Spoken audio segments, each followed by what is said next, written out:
بسم اللہ الرحمن الرحیم۔ السلام علیکم ورحمۃ اللہ وبرکاتہ۔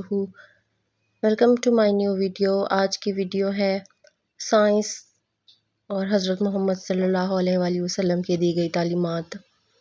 آج سے 1400 سال پہلے جب دنیا جہالت کے اندھیروں میں ڈوبی ہوئی تھی، ایک عظیم شخصیت اس دنیا میں تشریف لائے جنہوں نے نہ صرف انسانیت کو جینے کا سلیقہ سکھایا بلکہ ایسی باتیں بتائیں جو آج کی ماڈرن سائنس کے لیے بھی حیرت کا باعث ہیں۔ وہ ہستی ہیں ہمارے پیارے نبی حضرت محمد مصطفیٰ صلی اللہ علیہ وآلہ وسلم۔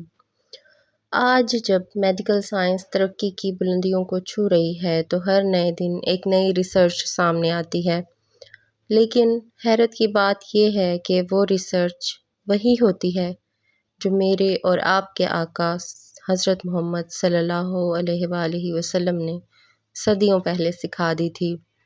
آج کی اس خصوصی ویڈیو میں ہم سیرت نبی صلی اللہ علیہ وآلہ وسلم اور روزمرہ کی اسلامی ہدایات کو سائنس کی نظر سے دیکھتے ہیں۔ ہم جانیں گے کہ سنت نبوی کے پیچھے چھپے سائنسی راز کیا ہیں اور کیسے ہم ان پر عمل کر کے ایک صحت مند زندگی گزار سکتے ہیں۔ ویڈیو کو آخر تک ضرور دیکھیے گا کیونکہ آج آپ کا ایمان ایک نئے جذبے کے ساتھ تازہ ہونے والا ہے۔ چلیے شروع کرتے ہیں ہماری زندگی کے سب سے اہم حصے یعنی کھانا اور پینا۔ پوائنٹ نمبر 1، بیٹھ کر اور 3 سانسوں میں پانی پینا۔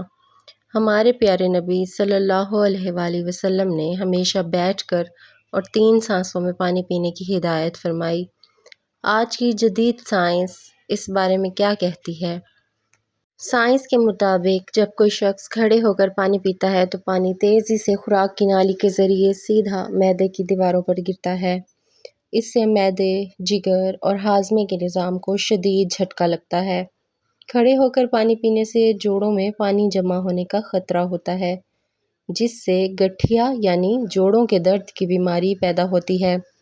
اس کے برعکس جب آپ بیٹھ کر پانی پیتے ہیں تو آپ کا اعصابی نظام اور عضلات پرسکون ہوتے ہیں اور پانی صحیح طرح فلٹر ہو کر جسم میں جذب ہوتا ہے۔ پوائنٹ نمبر 2، معدے کے 3 حصے ہیں۔ نبی کریم صلی اللہ علیہ وآلہ وسلم نے فرمایا، انسان کے لیے چند نوالے کافی ہیں، لیکن اگر ضرورت ہو تو 1/3 کھانے کے لیے، 1/3 پانی کے لیے اور 1/3 سانس کے لیے رکھے۔ آج پوری دنیا کے ماہرین غذائیت اور ڈاکٹرز چیخ چیخ کر کہہ رہے ہیں کہ اوور ایٹنگ یعنی بھوک سے زیادہ کھانا ہی ہر بیماری کی جڑ ہے۔ جب معدہ پورا بھر جاتا ہے تو اسے کھانا ہضم کرنے کے لیے آکسیجن اور پانی کے لیے جگہ نہیں ملتی۔ اس سے تیزابیت، گیس اور موٹاپا جنم لیتا ہے۔ اگر ہم سنت کے مطابق کھانا کھائیں تو ہمارا نظام ہاضمہ کبھی خراب نہیں ہو سکتا۔ پوائنٹ نمبر 3، کھانے کے بعد انگلیاں چاٹنا۔ آپ صلی اللہ علیہ وآلہ وسلم کھانا کھانے کے بعد اپنے مبارک ہاتھوں کی انگلیاں چاٹ لیا کرتے تھے۔ آج کے سائنسدانوں نے ریسرچ کی ہے کہ ہماری انگلیوں کے پوروں پر کچھ ایسے مفید انزائمز ہوتے ہیں جو ہاضمے میں مدد دیتے ہیں۔ جب ہم کھانے کے بعد انگلیاں چاٹتے ہیں تو یہ انزائمز ہمارے پیٹ میں جا کر کھانے کو آسانی سے ہضم کرنے کا عمل تیز کر دیتے ہیں۔ دوستو، کھانے کے بعد باری آتی ہے سکون کی، نیند کی۔ اسلام نے ہمیں سونے کے بھی بہترین طریقے سکھائے ہیں۔ پوائنٹ نمبر 1، دائیں کروٹ پر سونا۔ آپ صلی اللہ علیہ وآلہ وسلم ہمیشہ اپنی دائیں کروٹ پر سوتے تھے اور اپنا دایاں ہاتھ رخسار کے نیچے رکھتے تھے۔ آج کی کارڈیالوجی کہتی ہے کہ بائیں طرف ہمارے جسم کے اہم اعضاء جیسے دل اور معدہ ہوتے ہیں۔ اگر ہم بائیں کروٹ سوتے ہیں تو جگر اور باقی اعضاء کا بوجھ دل پر آتا ہے، جس سے خون کی گردش متاثر ہوتی ہے۔ دائیں طرف سونے سے دل پر کوئی دباؤ نہیں آتا، پھیپھڑے صاف رہتے ہیں اور معدے کا تیزاب صحیح پوزیشن میں رہتا ہے، جس سے سینے کی جلن نہیں ہوتی۔ پوائنٹ نمبر 2، عشاء کے بعد جلدی سونا اور فجر میں اٹھنا۔ آپ صلی اللہ علیہ وآلہ وسلم نے عشاء کے بعد فضول باتوں سے منع فرمایا اور جلدی سونے کو پسند کیا۔ آج سائنس ہمیں سرکیڈین ردھم اور میلاٹونن ہارمون کے بارے میں بتاتی ہے۔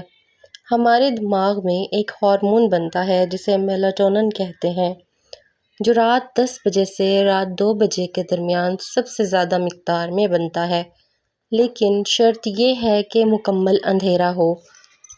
اگر ہم اس وقت جاگتے رہیں تو یہ ہارمون نہیں بنتا، جس سے ذہنی دباؤ، ڈپریشن اور کینسر جیسی بیماریاں جنم لیتی ہیں۔ فجر کے وقت جلدی اٹھنے سے جو تازہ آکسیجن ملتی ہے وہ ہمارے پھیپھڑوں اور دماغ کے لیے بہت ضروری ہے۔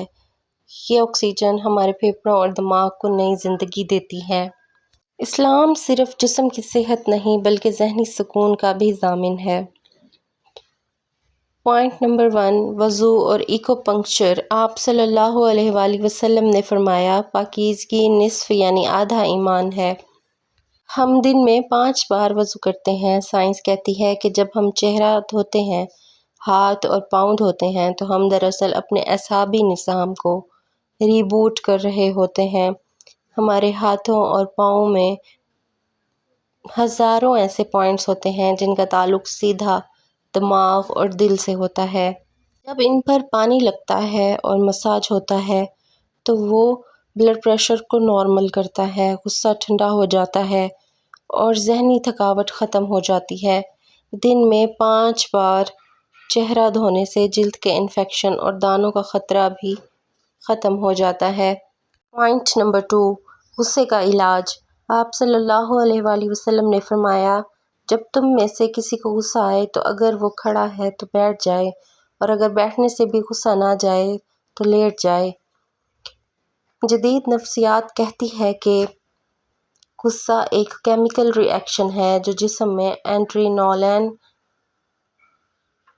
ہارمون بڑھنے سے ہوتا ہے۔ جب آپ اپنی جسمانی پوزیشن بدلتے ہیں، یعنی کھڑے سے بیٹھنا یا لیٹنا، تو آپ کا بلڈ پریشر فوری طور پر گرتا ہے اور ایڈرینالین کا لیول نیچے آتا ہے، جس سے غصہ خود بخود ٹھنڈا ہو جاتا ہے۔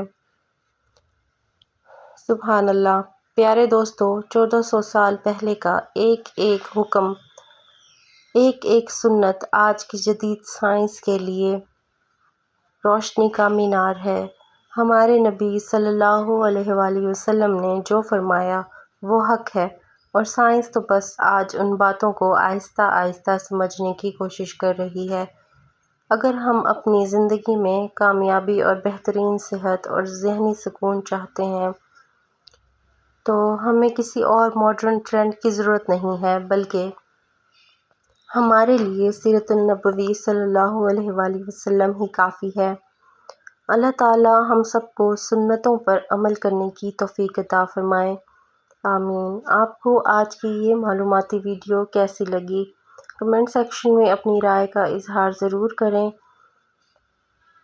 اس ویڈیو کو اپنے دوستوں اور گھر والوں کے ساتھ صدقہ جاریہ کے لیے شیئر کریں۔ چینل پر نیو ہیں تو حذیفہ کی دنیا کو سبسکرائب کر کے بیل آئیکن کو پریس کرنا مت بھولیے گا۔ انشاءاللہ اگلی ویڈیو میں ملتے ہیں، تب تک کے لیے اللہ حافظ، فی امان اللہ۔